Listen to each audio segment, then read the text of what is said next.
안녕하세요. 에브리데이 크리스천을 찾아뵙게 된 박정훈 목사입니다. 함께 올려드릴 찬송가는요, 581장 주 하나님 이 나라를 지켜주시고 찬송가입니다.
오늘 하나님께서 허락하신 말씀은 에스겔서 5장 1절부터 4절까지 말씀입니다.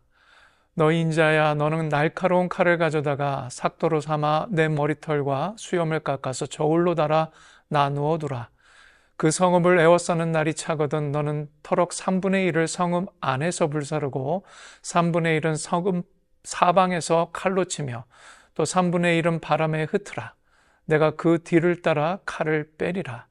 너는 터럭 중에서 조금을 내 옷자락에 싸고 또 그 가운데에서 얼마를 불에 던져 사르라. 그 속에서 불이 이스라엘 온 족속에게로 나오리라. 아멘. 오늘은요, 에스겔서 5장의 말씀으로 은혜를 나누고자 합니다. 지난번 에스겔 4장에서 우리는 세 가지 상징 행동을 보았는데요.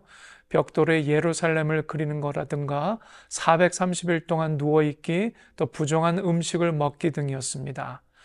이에 5장에서는 네 번째 상징 행동이 등장하는데요. 가장 충격적인 행동입니다. 1절 말씀을 보시면 너 인자야 너는 날카로운 칼을 가져다가 삭도를 삼아 내 머리털과 수염을 깎아서 저울로 달아 나누어 두라 말씀합니다. 머리털과 수염을 깎으라는 명령이지요. 그리고 그것을 세 부분으로 나누라고 합니다. 이것은 우리에게 무엇을 의미할까요?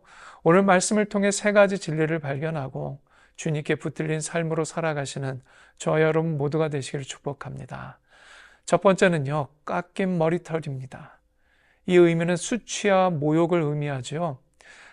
다시 한번 1절 말씀을 보실 텐데요. 너 인자야 너는 날카로운 칼을 가져다가 삭도로 삼아 내 머리털과 수염을 깎아서 저울로 달아 나누어두라.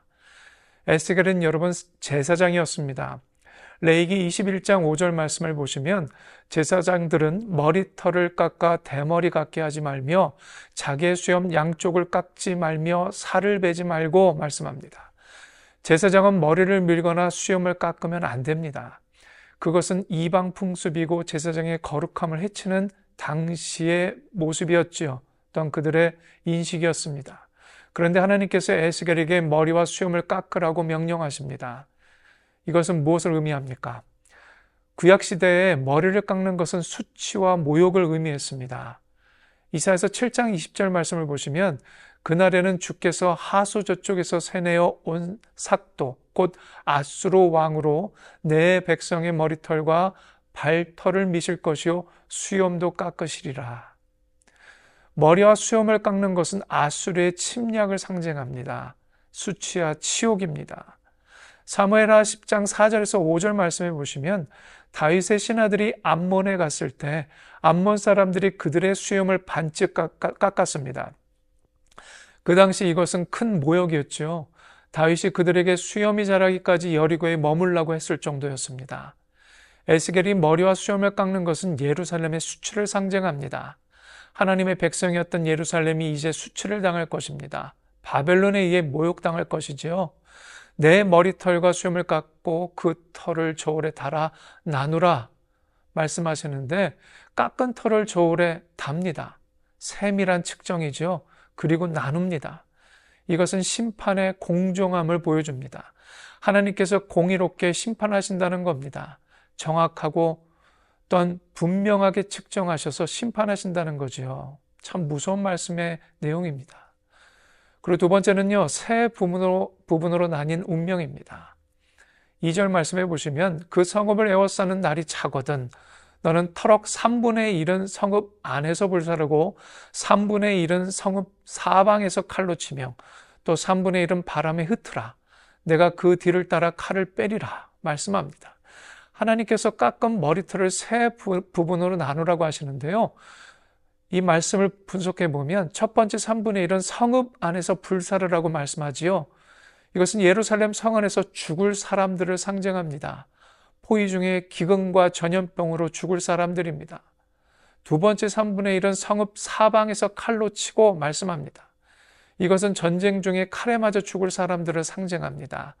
바벨론 군대와 싸우다 죽는 사람들이죠.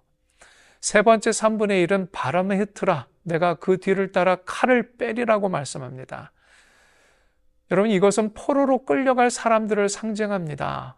나라를 잃고 포로로 끌려가는 것, 바벨론과 다른 나라로 흩어질 사람들을 말합니다. 그런데 2절 하반절에서 내가 그 뒤를 따라 칼을 빼리라고 말씀하십니다. 흩어진 후에도 칼이 따라간다는 거지요. 포로로 끌려간 후에도 고통이 계속된다는 절망적인 말씀입니다. 예레미야 43장 10절에서 11절 말씀을 보시면 애굽으로 도망간 유대인들에 대한 예언의 말씀이 기록되어 있는데요. 그리고 너는 그들에게 말하기를 만군의 여호와 이스라엘 하나님께서 이와 같이 말씀하시되 보라 내가 내 종 바벨론의 느부갓네살 왕을 불러오리니 그가 그의 왕자를 내가 감축에 한 이 돌들 위에 놓고 또 그 화려한 큰 장막을 그 위에 치리라. 그가 와서 애굽 땅을 치고 죽일 자는 죽이고 사로잡을 자는 사로잡고 칼로 칠 자는 칼로 칠 것이라. 여러분 도망가도 소용없다는 겁니다. 하나님의 심판은 끝까지 따라갑니다. 성도 여러분, 예루살렘 백성의 운명은 세 가지입니다. 불에 타 죽거나 칼에 맞아 죽거나 포로로 끌려갑니다. 이 말씀은 전멸한다는 겁니다. 아무도 피할 수가 없습니다. 하지만 세 번째 보시면 남은 자에 대해서 말씀하십니다. 희망의 불씨를 남겨놓으셨다는 말씀이지요. 3절과 4절 말씀해 보시면 너는 터럭 중에서 조금을 내 옷자락에 싸고 또 그 가운데는 얼마를 불에 던져 사르라. 그 속에서 불이 이스라엘 온 족속에게로 나오리라 말씀합니다. 3절의 말씀을 보시면 조금을 따로 뗍니다. 그리고 옷자락에 싸지요. 보호합니다. 이것은 무엇을 의미합니까? 남은 자를 의미합니다. 모두 멸망치는 않으시겠다는 겁니다. 조금은 남겨두시겠다는 말씀이지요. 하나님께서 보호하시겠다는 말씀입니다. 이사야서 10장 20절에서 22절까지의 말씀을 보시면 그날에 이스라엘의 남은 자와 야곱 족속의 피난한 자들이 다시는 자기를 친자를 의지하지 아니하고 이스라엘의 거룩하신 이 여호와를 진실하게 의지하리니 남은 자 곧 야곱의 남은 자가 능하신 하나님께로 돌아올 것이라.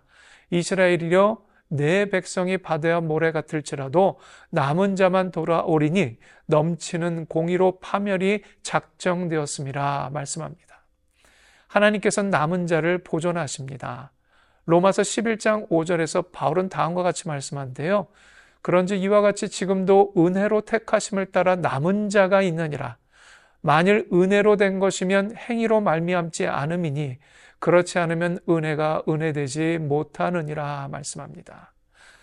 본문으로 돌아와서 4절 말씀을 보시면 또 그 가운데서 얼마를 불에 던져 사르라. 그 속에서 불이 이스라엘 온 족속에게로 나오리라 말씀합니다. 옷자락에 싼 터럭 중에서 또 조금을 가져다 불에 던집니다. 남은 자 중에서도 일부가 또 심판을 받습니다. 왜 그렇죠? 남은 자라고 해서 모두 의로운 것이 아니기 때문입니다. 남은 자 중에서도 회개하지 않는 자가 있다는 말씀입니다. 그러나 중요한 것이 무엇일까요? 여전히 남은 자가 있다는 거죠. 완전한 멸망이 아닙니다. 희망이 있습니다.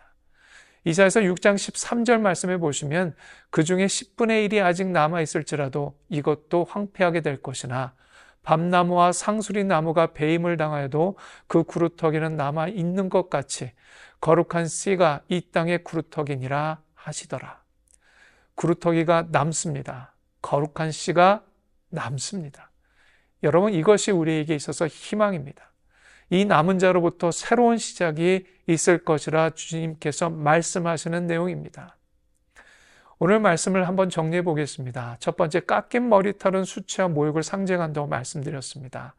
하나님의 백성이었던 예루살렘이 바벨론에 의해 수치를 당할 것이라는 예언이지요. 두 번째는 세 부분으로 나뉜 운명을 보게 되는데요.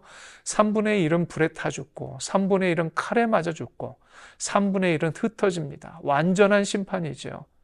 그러나 세 번째, 남은 자가 있다는 겁니다. 옷자락에 싼 조금의 터럭처럼 하나님께서 보호하시는 남은 자가 있다는 말씀입니다. 이것은 희망입니다. 성도 여러분, 하나님의 심판은 분명히 철저합니다. 그러나 반면에 하나님의 자비도 있다는 거지요. 회개하고 돌아오는 자를 하나님께서는요, 남은 자로 보존하시겠다 약속하십니다. 오늘 저와 여러분은 어디에 속해 있습니까? 심판받을 사람으로 남아 계십니까? 아니면 남은 자로 계십니까?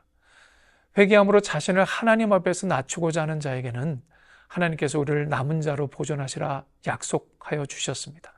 이 말씀을 기억하시면서 하나님의 은혜를 기억하고 항상 주님의 말씀에 순종함으로 우리의 죄를 돌아보고 회개하고 다시 돌이켜 하나님의 말씀을 창념하고 머무는 저와 여러분 모두가 되시길 다시 한번 축복합니다.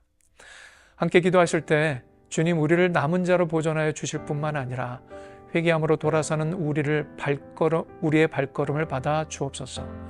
하나님께서 말씀하시는 음성에 귀를 기울게 하여 주옵소서.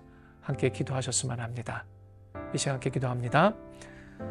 하나님 아버지, 감사합니다. 에스겔을 통해 심판의 엄중함을 또 오늘 말씀을 통해 보여주셔서 또한 감사드립니다. 우리의 죄가 얼마나 큰지 다시 한번 깨닫게 됩니다. 심판이 얼마나 철저한지 말씀을 통해 보여주신 또한 두려운 마음으로 다시 한번 감사와 영광 올려드립니다. 그러나 남은 자에게 희망이 있다는 것을 말씀해 주셨고 주님께서 보호하시겠다고 약속하여 주셨사오니 우리를 남은 자로 보존하여 주실 뿐만 아니라 회개함으로 돌아서는 우리의 발걸음이 부끄럽지 않도록 주님 붙잡아 주시옵소서. 주님의 자비와 긍휼만을 의지합니다. 예수님의 이름으로 기도합니다. 아멘.